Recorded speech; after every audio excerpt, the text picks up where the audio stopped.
Welcome, welcome, welcome, everyone, to the Women's Power Network. I am so excited to have Ute with us today. I had the privilege of interviewing her might have been earlier this week or last week in ENTV. So thank you so much for joining us. I'm so thrilled to be here. Thank you. Nice to see you again. I know, right? It was so much fun. Yeah, it was. It was. Yeah. So, for the sake of our group, since a lot of people may not be familiar with ENTV, if you want to share a little bit about who you are and what you're passionate about and how it came about.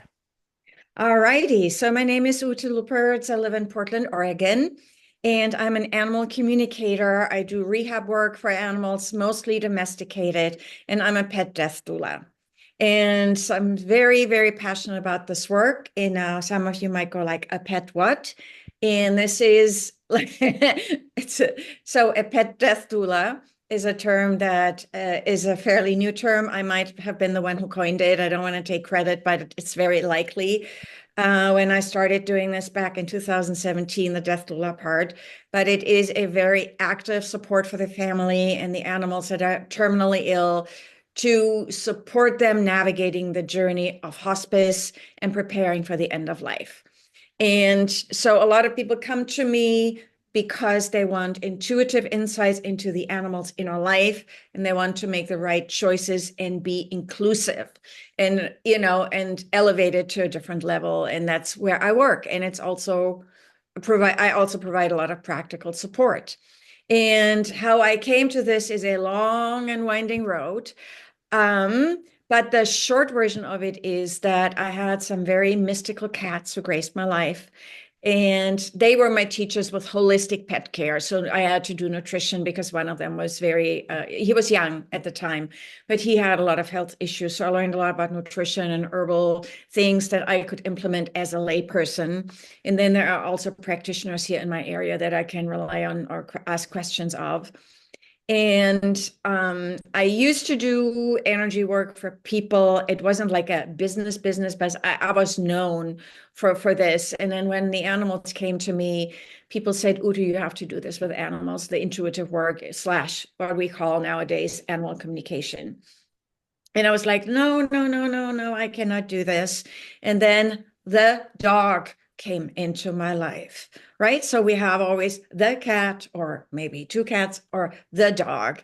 And my dog Shiva came, and the cats lovingly accepted him, and he absolutely worshiped them, which was lovely for me. No, he was a cat worshiper. He wasn't just tolerant. He was like, oh, also when we were walking and he would see kitties, he was like, there's a cat. This is cool. But Shiva was like, no, he was very unusual in that way. And he came to me as a beat up middle-aged pit bull. That's how he incarnated this time around. And he needed a lot of PTSD work, and he also became ill because he was already very compromised when he came to me.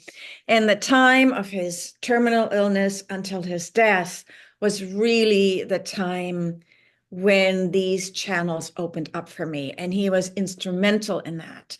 You know, when he was still alive, when we went to some therapeutic trainings to soothe stress in the nervous system, which is also important for people. And the work is derived from people work. It's Tellington T-Touch for those of you who want to research that. T-Touch is the short version. And when people saw us in these trainings, we had the same eyes, really the same eyes. There are photos of us where people said, you guys look the same, except, he was handsome and I was just a human, right? And so this was instrumental in really understanding this dog's terror being out in the world. The cats, they had their kingdom here in my house. They were like, yeah, what's not a big deal? One went into the yard and lounged and got a tan. And the other was like, no, I like the hotel indoors better. It's 5-star service. I mean, no joke. No joke. We eventually also had a third cat who came from the streets, and he was a former gang member, and then came to my house and became mush. And it was very wonderful. But with Shiva, my dog, because we dogs are much more in the world, we walk them. I hope people do. We do things that are not just in the house, right? And so I had to really understand what it took for him to overcome his inner demons and the ghosts that he saw in the middle of the day, sunny day in the park. So it was not easy. I'm not trying to romanticize it because it wasn't. It was amazing, and he was incredible. And I learned things that I didn't even know I could learn. And all of these events propelled me into this work that I'm doing now, because in my own home, I had to learn this. And it was also my mission, like with people that I don't understand. How can I see the world from your point of view? I don't have to adopt it because I'm not a dog and also not you, right? But how can I open my limited ideas of what a dog is, what a cat is, what another person is, for all I know, right? And really try to understand what they need to function. And it might be very different than what I need. And it is with animals, for sure, very different. We know that. They're not little humans. Um, and understanding the instinctual behavior, that what drives them. We hear a lot of things. They're stubborn. Like people say that often about dogs. And I'm like, no, maybe you are. There's always a perfect reason for animals when they do what they do. It just doesn't make sense to us. And sometimes it's just not fun for us also. Right. And Right. so, and I feel that part of the work that I do is collaboration with other practitioners, but also really bringing in a new paradigm of maybe there are things that we can open up to that then help us be more compassionate and attuned to why they do what they do. And that doesn't mean we allow mayhem in the house or something. I'm not saying that, but I think there's a lot of growth for us to cohabitate in a more partnered way with our animals. Two things came to mind. One is I remember when I did have a dog that I knew very well that I was not going to dog training for the dog. I was going to dog training so I could learn to consistently and Yes, correctly communicate with my yes, dog. that's a really, really good point. It's a really good point. And with dog and horses, people are outsourcing that more. So the dog has to function. And yeah, we want to have a well-trained dog. We want to have a horse who is willing to be with us. But we really need to learn about our inconsistent communication and how we expect them to be perfect. I mean, people sometimes go like, oh, Fluffy is so scared, and now the 10th time so and so comes over and Fluffy is still scared. And then I say, how long does it take one of us to overcome an imprint of trauma? Do we expect other people to get over it after 3 weeks? No. Some people do therapy for years. you know it's a thing. And with animals, we think, oh, get over it, or I hire this expensive trainer. And if you do, and it's a good trainer, bravo, right? But give them some time, you know? And I don't haven't overcome everything in my life. Last I checked, you know? No, right. Well, and I wanted to go back to the doula part because what I Yes, have seen numerous times, we talked about this the last time too, is the animal staying around when it's really time for the animal to go, but the person's hanging on. And it has broken my heart to see yeah. the length that a pet will go through to be with its owner because the owner's not letting go emotionally. Yes, that is certainly one scenario that we encounter. The other scenario that we didn't talk about last time, but that I also want to highlight is, so we have, that is a tendency that a lot of us have. Another extreme, I think could be an extreme, is some people euthanize too early because it's inconvenient for them. Yeah. Or they cannot be present when they witness pain. So the fundamental question for me is, do I do it for them or do I do it for me? And again, we want to honor our emotional turmoil when that occurs, right? Right. But just, there is this guarding in a way, like, okay, they're old, they have a hard time getting up. And then I say, are they on pain medication? No, those are usually not the people that come to me, but we have those characters, right? Oh, they're old. And I'm like, and I say, age is not a disease. Age is age. It's not a disease, right? And so hanging on too long, it's in the eye of the beholder. Also, we might witness from the outside things and go like, oh, and it might be very different for the person. Um, it is a delicate connection that we can make with people because a lot of us want to tell other people what to do because we think we know what they're supposed to do, right? And Right. when and for me it comes down to when someone has this turmoil. I talked to someone yesterday and I just asked her to describe what she witnesses. What does she see her dog do? Not just say, I think, I feel, I should, he should. And what do you actually see? And that could be vocalizing, that could be whimpering, that could be restlessness, that could be cognitive dysfunction. We see that very often. It's more common with dogs that I hear about, at least, right? So, what do you see? And what is your interpretation of that? What is your veterinarian's interpretation? And nobody is more right or more wrong. It's not about that, right? But when we learn to observe behavior and just say barking is happening, or meowing, or yowling, or pacing is happening, versus, oh, an adjective like he is this, she is that, or whatever, that can open a space to see, okay, that might be discomfort. Some behaviors, some animals, their emotional behavior changes. They might become more aggressive, and people are like, oh, they never did that. And I say, okay, they might be in pain. We can complain about it verbally, right? So some behaviors are not physical necessarily, right? And then, it's not a straight line. We always expect that it's like a consistent line. It can go like this or like this or like this and then yeah. So there are all these phenomena. It's not easy to navigate, right? And that's when it can be very helpful to talk to people, not outsource authority and let them tell you what to do, because I think we all need to be empowered, Right. right? Hmm. But to, maybe run it by people and not, there are these charts, quality of life, which that's really important. I don't rely on these charts. I look at them, I acknowledge that it's a thing, right?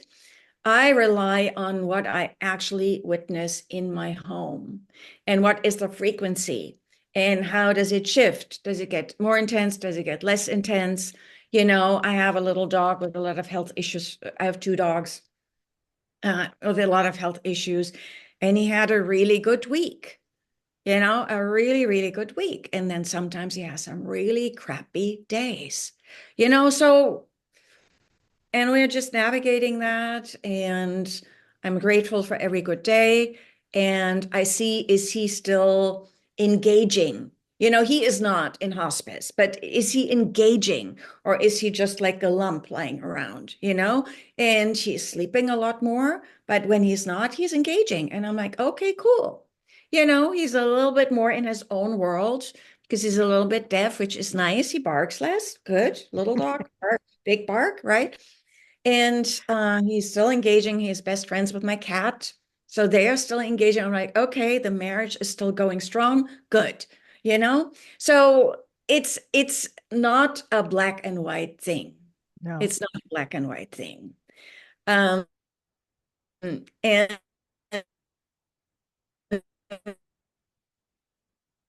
if we make it all about us as activate an inventory and say, okay, what does this remind me of? What does this mean? Do I need any support to navigate this? Because a lot of us rely on our animals to do that for us. And, when we're at the end of life, that takes a lot of energy. We might not be available to the extent that we used to be. Does that make sense? Oh, completely. Well, and on the other flip side too, I know when my cat doesn't feel well, it's emotionally draining for me because I'm hurting, because she's hurting, because I'm not clear on, since she can't talk to me, I'm wanting her to feel better, and how do I help her, Yes. feel better? Yeah. So it's Yes. it's emotionally stressful that way when you have a pet Absolutely. that's ill, or, it's getting Absolutely. older. Yeah. Absolutely. And we are hardwired to want to help. We're hardwired. And I also go to Timbuktu and back. I would walk through the fire for my animals. Literally, I would. If that's what it takes, I would. And I I don't regret going all out. But I also know that I can release them. But I've practiced this because it's part of my own spiritual work. It's not easy. I'm not, I say, oh, practice this. It's not easy. Um, but it is an opportunity to really encounter ourselves and our own fears, and then see these beautiful beings reflect that for us. Right? Yeah, because I mean they have their own life experiences just like we do, and their Yeah. interpretation of what they're experiencing. Yes. Yes. Very much so. Very much so. You know, um, I remember that, there is, when I don't know whether we talked about it last time. I don't think we did. At some point, I had three cats that were all terminal at the same time. So I had a whole nursing station in my home, and they were really serene. you know People around me were like, and I mean, it was a lot for me, but I am not afraid to use needles like subcutaneous fluids and what have you. So I had a whole nursing station, and they were really serene. They were really, really serene. And two of them were a bonded pair, and then the bachelor from the streets who came in, and he also had an autoimmune condition. And when Marlowe, Moopy's boy toy slash husband cat, died, Marlowe chose to pass away naturally. So we had it all set up for him, but he said, no, thanks. I love the vet, but not enough. And so he just passed away. And Moopy sat vigil with him for a whole day. So Wow. yeah, so I'll let the body be there for the day. And I just, picked him up in the evening, and we had a little ceremony for him before I released the body. And she said vigil with him all day, and it's just something they have, so she felt something was up, and he did his thing, and she said vigil with him all day. I'll never forget this, you know. Yeah, we forget that they form attachments too. Oh, yeah. Oh, yeah. Very much so. Very much so. And I had a feeling that he might do that, knowing him. And I thought, okay, we set everything up. My vet was ready to come to the house, and she came actually in the evening just to meet with all of us, and so that was very beautiful. And that's another thing, when anybody who listens to us here or watches the replay, when you are in a situation where it is really dire, get your resources lined up if you can ahead of time. Have emergency phone numbers in a Google Doc or on your fridge or whatever.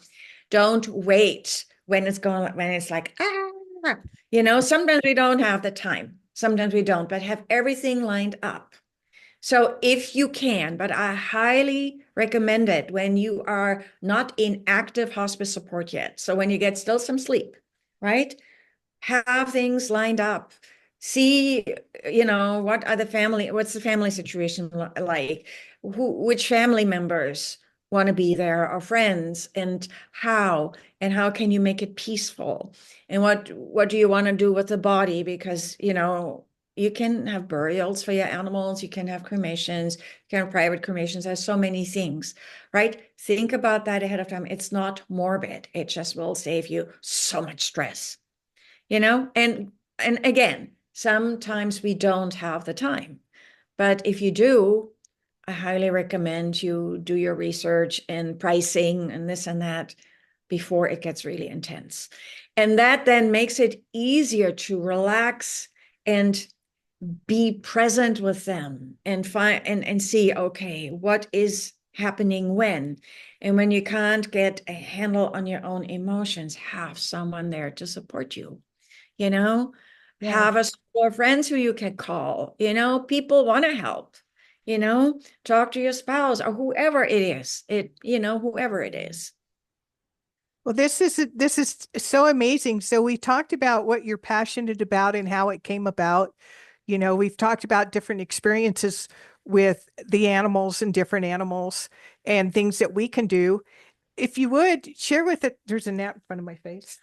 If you would, um, if you would share with us more about your services in your practice, your business. Sure. So most of my services are remote, meaning I'm hopping on a Zoom call or hopping on a WhatsApp or on a phone call. And so when people approach me, it's a combination of, I have like a questionnaire that I send out if it's about end of life. I want to know what are the interventions that have been entertained and all of the things. And it's a combination of giving pointers to people if they want pointers about how to provide more comfort measures that they might not be aware of, how to ask more informed questions, because when we're stressed, at least I can say when I'm stressed, I forget to ask questions. So I have to write it down, or I forget to make that one phone call to the other person or whatever it is. So that is one part. It's very hands-on, very practical support to be like the backup team member, right? Right. And um, do you have a veterinarian who you trust? Do you want to look around? Do you want to research other options if you feel it's not 100%, right? The other part of these sessions is that I tune into the animal's inner landscape. I can feel their pain and their discomfort. I can feel what they are feeling and what they are thinking. Yes, they think too. They don't speak English, but they think too. And with some animals, I can already feel that, I call it that transcendence, where they are kind of peeking out of their body. This is when we see them in a trance-like sleep often, right? And we are like, are you still breathing or what? And so, and some animals have downloads for us about what they learn about our agony, right? And so, and that can really change the trajectory of how we treat this end of life experience with them when we have a little bit more intel from them and we go like, oh, they know how stressed out I am, but I'm trying to have a happy face or what have you, right? So, and that is the initial impetus for a lot of people who don't know about me. I mean, I do discovery calls so people can learn about me if they don't hop on a Facebook Live thing here, right? Okay. Um, and a lot of people want reassurance and they want to know that they are doing right by their animal. That is, confirmation. Would you be open if I share a story? Oh, yeah, absolutely. So I shared something in the other call. I share something different now. And this was many years ago and was a very beautiful situation. So a woman contacted me and she didn't know me, first call. And she had this ancient Akita. The dog was like 15 and the dog had a long and good life. And this woman was very aware. She had done a lot of amazing things for her dog. And the dog was just weak, weak, weak, weak, weak. So in some cases, and I had two big dogs like that, they didn't have like a name. They had old dog owies, but they literally became too old to live. They got weaker and weaker. They were kind of shriveling away over time. So it wasn't like a cancer or something like this. And this dog had similar situation because it's a big dog. Of course, it's very common with big dogs that we have arthritis issues that are more pronounced. And, we have that with little dogs too, but with big dogs, we can really see it, and they lift the big dog body up. So, and she called me. She had an amazing team for the dog. She had done physical therapy, a lot of things that many people cannot afford to do. The dog got like state-of-the-art support. And she had set something up. She called me I think on a Wednesday or Thursday, and she had something up. There was a holiday weekend coming, I believe, for the following Monday. And she had a home euthanasia service set up. And she just wanted to make sure that this is really okay, that she doesn't plan something because she thinks it's okay, and for her dog, it wasn't. And the dog, and I connected with the dog, and the dog was like completely in sync with her person. So they really were in sync. And then the dog shows me images, and I will never forget this. I'm going like, oh my goodness, if I share this woman thinks I'm crazy, right? I mean, images that I didn't, and so she's showing me images, I'm going like, okay, I'm the messenger. I got to risk my reputation here. So I'm saying, okay, so your dog is really okay. She had a good life. She is really okay. And then the simple message that came through is, please don't be too somber. I had a beautiful life. Make it a beautiful end. And they had like her favorite spot in the yard. It was in the summer, so the weather was nice, and they had all of these thoughts, and the dog was like, yeah, but don't get too serious, because it's really, she was at ease with what was about to happen. And then I said to this woman, I don't know whether this makes sense to you, but she showed me a keg of beer. I'm assuming your dog doesn't drink beer. I also wouldn't recommend that, but it looks like a barbecue party, and I hear her gasp. I'm like, oh gosh, here we go. A keg of beer. I'm like, okay. And then she says, interesting that you say this. I was about to have a barbecue party. My sister was going to come from out of town, but I canceled it because my dog is dying.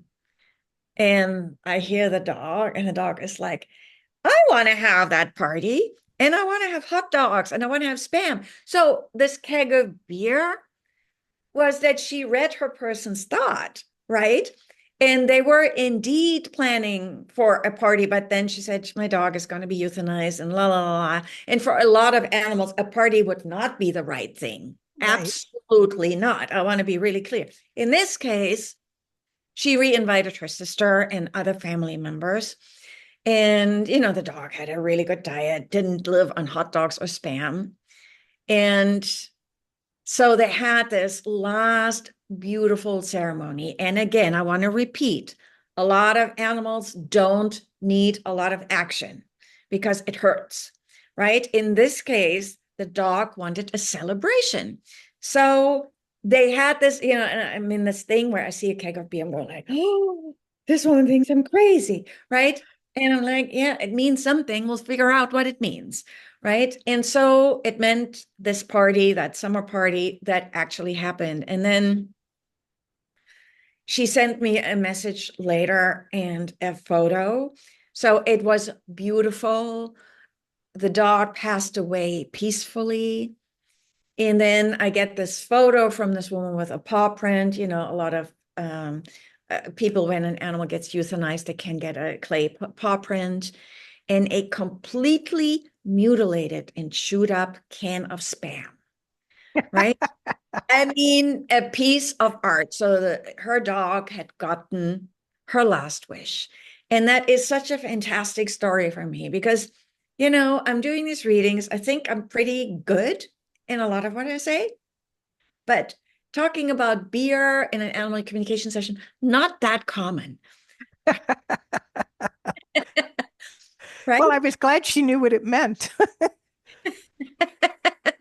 And there are wild things that can happen. I mean, I kind of pieced it together, but this was not a conversation. Some people ask, does my dog or my cat, do they want to see Aunt Millie and Uncle Frank and the nice neighbor? And then I say, you don't want to have too many people at once. It's overwhelming because they are also preparing to separate from their body. And often it's right not to do anything. In this case, no, it was wrong. So I never know what I get, but it was so heartwarming and so beautiful for the family to have this. And the dog was serene. She was lounging in the sun, in her favorite bed and got to eat a lot of junk food. How good is that? Right? That's a beautiful story. I like that. Yeah. Thank you for Yeah. sharing. Yeah. You're welcome. You're welcome. Well, this has been amazing, and I learned so much each time, we talk. And, in today's life, our pets have become more like family, and it's so much. I mean, in mine, I'm the only one in my area that does not have a dog. You know, and they usually have two to four, so I'm the odd man out because I have the cat. So I rely on my neighbors' dogs because I know their barks and I know I've come to, from a distance what they're trying to say, because I live out in the mountains with mountain lions and bears and Yeah. and all other kind of animals. And so I can tell by their bark, if it's, they'll talk to each other and is it coming towards me or is it going the other way? Because Yeah. Yeah. so it's really, fascinating. Um, just how they Yeah. if you pay attention, how you can start to learn and understand what they're trying to tell you. Yes. Yes. And paying attention is such a beautiful thing. Yeah. This has been wonderful. Well, we'll be sure to put above this interview and also in the comments how you can get in touch with Ute. And, if you just want to have a conversation with her about your animal, I'm sure she'd be happy to talk with you. And Ute, thank you so much for being with us today. Thank you, Jenny. I'm so honored. Thank you. Thank you. Bye for now.